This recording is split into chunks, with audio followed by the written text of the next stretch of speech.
a $1 trillion deal on American soil. But the question is this deal for America or from America? Today's video covers a deal that's splitting America right down the middle. So let's dive in. What's up, everyone?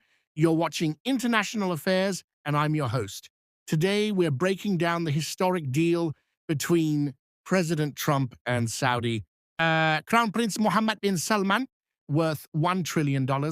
But this deal is as controversial as it is massive. First, let's understand what exactly happened. Recently, Saudi Crown Prince Mohammed bin Salman visited the United States, and a grand investment forum was organized. At this forum, President Trump announced that Saudi Arabia will invest $1 trillion in America. Not just an announcement. $270 billion in agreements have already been signed between various companies. Which companies are involved? GE Aerospace, Chevron, Nvidia, Google, Pfizer, basically America's biggest corporations. And yes, Elon Musk was also present, who until recently was in significant tension with Trump. What's the deal? GE Aerospace will deliver 787 Dreamliner engines for Saudi Arabia's commercial fleet. Investments span infrastructure, technology, healthcare, every major sector. Trump praised the Crown Prince, saying the Crown Prince and I are making an alliance more powerful than it's ever been before. But this Saudi-American partnership isn't new. It has a long history. The journey starting from 1945. Since President Roosevelt's time, America and Saudi Arabia have had an oil for security deal. America needed oil, Saudi Arabia needed security. The petrodollar system. In the 1970s, another major step was taken. Saudi Arabia agreed to sell its oil exclusively in US dollars. The impact? The entire world needed dollars, and the US dollar became the world's reserve currency post 9/11. When the 9/11 attacks happened in 2001, 15 out of 19 hijackers were Saudi nationals. Relations cracked.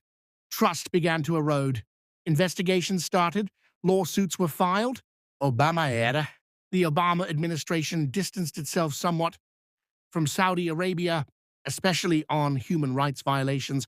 Trump's first term, 2017 to 2021, Trump made his first foreign visit to Saudi Arabia, signed a $10 billion arms deal. Relations strengthened again. Biden era. Biden called Crown Prince MBS a pariah after the Jamal Khashoggi murder case. Relations deteriorated again, and now Trump's second term. The circle is complete. Trump is rebuilding close relations with Saudi Arabia once more. So what's the problem? Investment is a good thing, right? There are two types of critics here. First, 9/11 victims' families.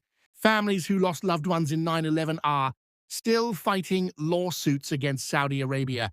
They argue there was a Saudi government connection to the 9/11 attacks. And when Trump gives the Crown Prince such a grand welcome, they feel their pain is being ignored. They accuse MBS of attempting to rewrite history. Second, the MAGA base, Trump's own supporters. This is more interesting.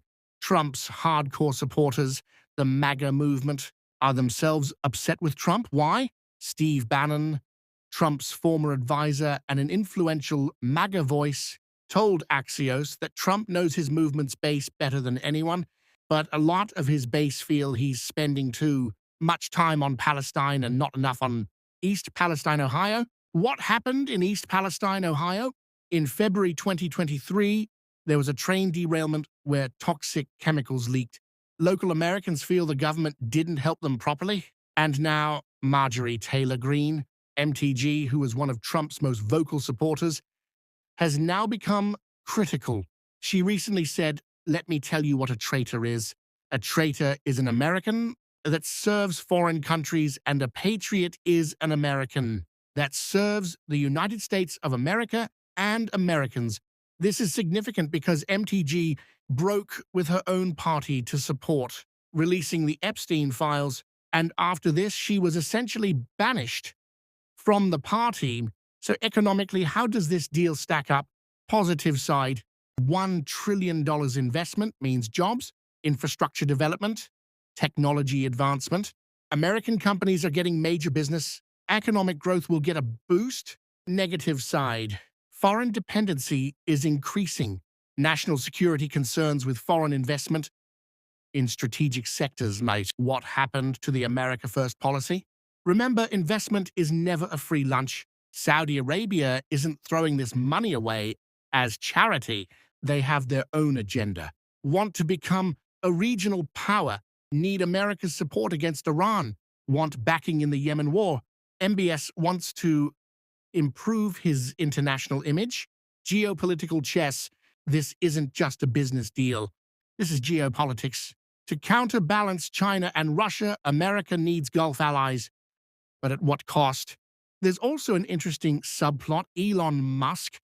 Last year, there was significant tension between Trump and Musk. Musk had left the Department of Government Efficiency and was publicly criticizing Trump's policies. But now, Musk was present at the forum, attended the White House dinner.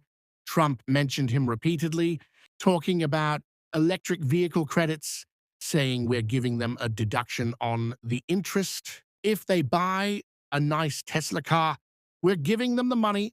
You're so lucky I'm with you, Elon. So alongside foreign deals, Trump is also keeping his billionaire friends happy. These optics aren't good for the MAGA base that chanted, "Drain the swamp." So what could happen in the future? Let's analyze short-term, 6 to 12 months. More frustration could build in the MAGA base. This could become an issue in the 2026 midterm elections. Internal divisions in the Republican Party could widen. Medium term, 1 to 3 years. We'll need to see how much Saudi investment actually materializes on the ground. If jobs aren't created, it's a political problem for Trump. The China factor. If U.S.-Saudi relations strengthen, China will look for alternatives. Long-term, 3 to 5+ years. Middle East realignment. Possibility of Saudi-Israel normalization. Energy transition question. Saudi Arabia wants to move from oil toward renewables. This will affect U.S. energy policy, dollar dominance. There were recent reports that Saudi Arabia might move away from the dollar in oil trade. This deal could ease that tension. Future of the MAGA movement. If Trump keeps focusing on foreign deals, the next MAGA leader might be someone else who follows a true America First agenda. Geopolitical shifts. Isolating Iran will become even easier. Saudi Arabia will continue to get U.S. backing in the Yemen war. Human rights concerns will fade into the background. Arms deals will increase in the Middle East. Economic ripple effects. Defense sector boost. Benefits for Lockheed Martin, Boeing, Saudi investment in tech sector, capital for Silicon Valley, growth in real estate and infrastructure sectors. But what will be the cost of foreign dependency? Now, let me share my perspective in a completely neutral way. What's right? Economic investment, job creation, this is good. Strategic partnership in the Middle East, necessary to counter China and Russia. Business deals, companies benefit. What's wrong? Ignoring the pain of 9/11 families? Wrong. Sidelining the Jamal Khashoggi murder? Wrong. Ignoring your supporters' concerns? Wrong. Saying America first, but focusing on foreign deals? Contradiction. The truth is, no leader in politics is 100% consistent. Trump raised the America First slogan, but pragmatism is required in foreign policy. The question is, where's the balance? MTG was right. A patriot serves Americans, but in the modern world, you can't be isolationist either. So what's the middle path? So there you have it, the complete picture. It's a $1 trillion deal, but it comes with $1 trillion in complications. Trump isn't satisfying his base. 9 to 11 families aren't getting justice. And the America First agenda seems questionable. What happens next? Only time will tell. But one thing is certain.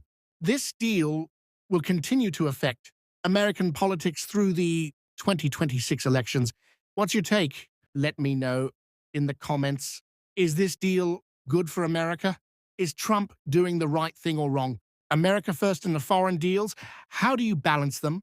If you enjoyed this video, please hit the like button, share it, and don't forget to subscribe to the channel. And yes, press that bell icon so you get notified of every new video. See you in the next one. Until then, stay informed.